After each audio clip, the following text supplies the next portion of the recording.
Bitcoin and blockchain. Two terms no doubt you have heard in the news recently. You might have seen them on your social media feed or you've heard them on the news at night.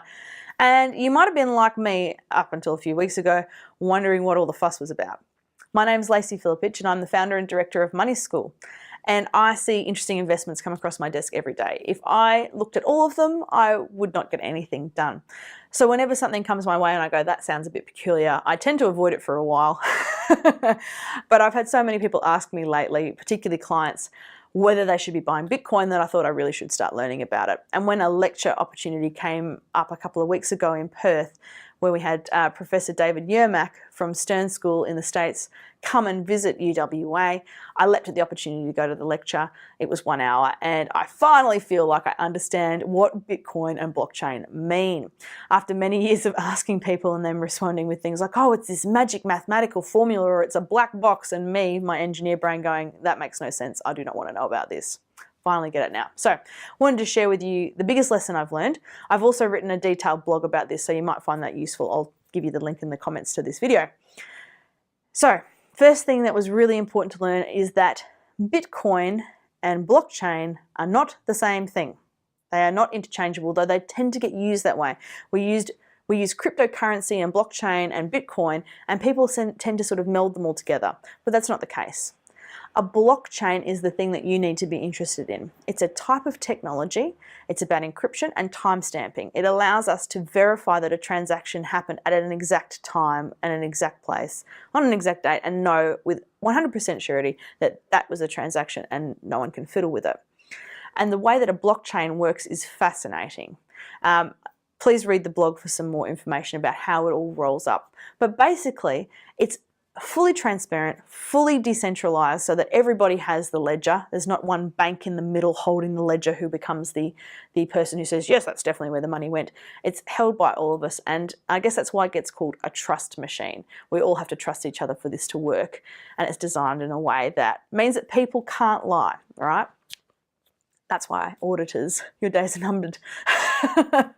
So the blockchain is the technology. It's the process, the software that they use to create the encryption, to identify that particular transaction, and it's fully secure. That is what a blockchain does. They are being used all over the place already. Blockchains are being used in insurance, and they're being used in contracts. They are fantastic tools, and they have been around for decades. They got their start in the early 90s. Blockchains are wonderful things, and they will become part of your life. They're going to revolutionise what happens with our currency. Australian Stock Exchange was on track to become the first stock exchange in the world to go fully to cryptocurrency using a blockchain. Now, unfortunately, we've slowed down on that because there's been a change of leadership over there. And I'm sad that Australia is not likely to be #1 yet. But there's a good chance that in the next 5 to 10 years, there will only be one bank in your country, and it will operate with a cryptocurrency, and you won't need to have all the other commercial banks because you won't have to charge fees anymore. Your fees will be so minuscule compared to the 2% we pay for finance at the moment that we won't need all these different banks. We won't need all that competition. You just have the one. There are so many far-reaching effects that will happen because of blockchain in terms of people's potential careers, accountancy, being lawyers, auditors, that kind of thing, a banker. Odds are those careers are not going to have quite so many opportunities in the future. So if your kids are looking at that, please encourage them to look elsewhere for a career right now. That's the blockchain, okay? So it will revolutionize our currency, but it will revolutionize far more, and it is coming. Whether you like it or not, it's coming for you. Now, Bitcoin is a currency that uses the blockchain. It is 100% digital. They use the blockchain to ensure that transactions between parties are monitored by everybody. Everyone has the ledger. The blockchain means that you can't lie. Now, the one bit that I got stuck in is they said, basically, if someone tried to fiddle with any of the blockchain, tried to change a transaction, you know, like someone might do when they were fiddling with the books, trying to make it look good for the auditor, that they wouldn't be able to do it. That they would, and if they did manage, that it would be so obvious to everybody that they would never get away with it, because when you make a change to one transaction, it affects all the subsequent transactions because of the way the mathematical formula works. I still haven't got my answer for who is the person who's going to notice that and do something about it. But regardless, It's basically a currency that is completely decentralized. You don't need a bank to administer it. It self-administers because of the way it's organized. There's a lot of questions, of course, that this raises about, well, then who has the computing power and who manages the system? I've answered those in that blog. So go and have a look at the blog for some more info there. But basically, Bitcoin is the first of the cryptocurrencies, and that's why it tends to get used interchangeably. There are now several different cryptocurrencies. The next most popular one is called Ethereum. And so a lot of people are getting into Ethereum, and it claims to have a slightly different way of operating smart contracts that make it a little bit more superior, it claims, to Bitcoin.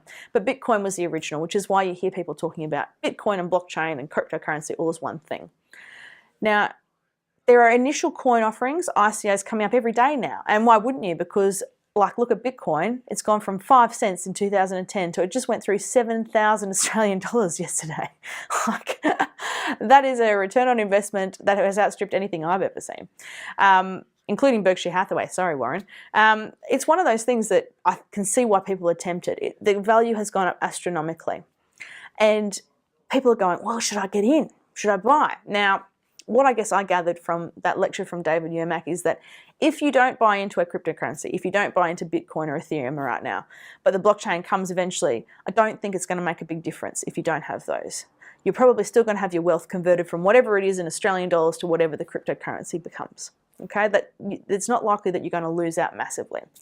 But you're not going to get all those massive gains that people are making at the moment because they're trading. So should you buy Bitcoin? Well, look, regardless of whether it's a digital currency or not, it's still currency. Currency has no intrinsic value. It has a value that's determined by what's happening in the economy.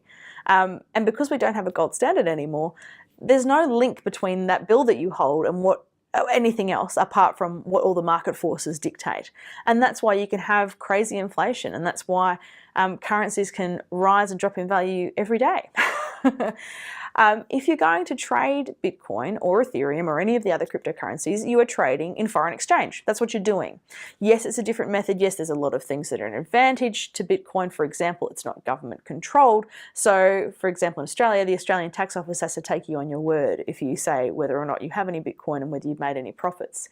They'll never know. They won't be able to see that because it's not government controlled. It has no agreements with nations.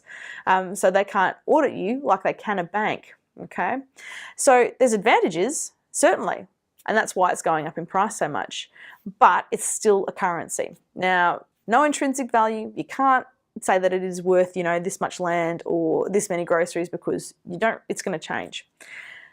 You can't sleep in it. There's nothing of value to sell if it plummets, that kind of thing, unfortunately. So if you're the sort of person who wants to invest in foreign exchange, then consider it.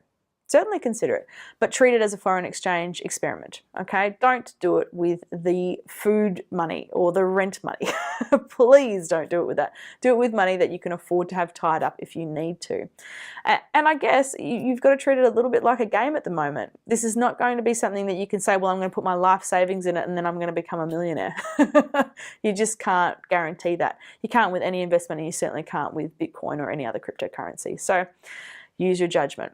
If you want some more information about how that blockchain actually works, because for me, that's the fascinating part, that's the bit that's going to have the impact on all our lives, whether you like it or not, then please read the article. All right, thanks for stopping by. Cheers. Bye.